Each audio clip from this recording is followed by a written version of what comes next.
আম্মু আব্বু আমাকে ওই খেলনাটা বানিয়ে দাও, না আমাকে খেলনাটা কিনে দাও, ওই খেলনাটা খুব পছন্দ হয়েছে আম্মু। আরে তুমি কি বলো, এখন চাইলে কিনে দেওয়া যায়? এটা কি বলছো তুমি বোকার মতো? না না না আম্মু, তোমাকে আমি পরে কিনে দেবো, এখন তো স্কুল টাইম আছে, স্কুলটা যাবে। আরে এত পোলাবান বাহানা ধরে যে বাবারে বাবা, এই পোলাবানা যন্ত্রণা আর ভালোই লাগে না।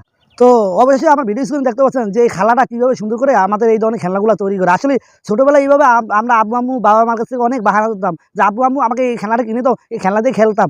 আসলে এই চোরকি বিভিন্ন ধরনের খেলনাগুলো এরকম হকাররা আমাদের বাসার সামনে দিয়ে যেত, আর আমরা এগুলোর জন্য অনেক কান্নাকানি করতাম। সেই আজকের এই খেলনা যে ভিডিওটি যে মহিলাটা তৈরি করতেছে আমার ভিডিও স্ক্রিন দেখতে পাচ্ছেন, তো আজকের এইটা দেখলে আপনি সেই ছোটোবেলা স্মৃতির কথা মনে পড়বে। আসলে এরকম কত আমরা ছোটোবেলা কান্না করতাম, আমরা মাটির ভিতরে গড়াতাম। আসলে এই খালারও কতটা পরিশ্রমের মাধ্যমে তারা এই জিনিসগুলো তৈরি করে এবং ফুটিয়ে তোলে। একটা গাছের শিকড় দিয়ে তারা এই ধরনের জিনিসগুলো খেলনাটা তৈরি করে এবং চরকি বলের মতন।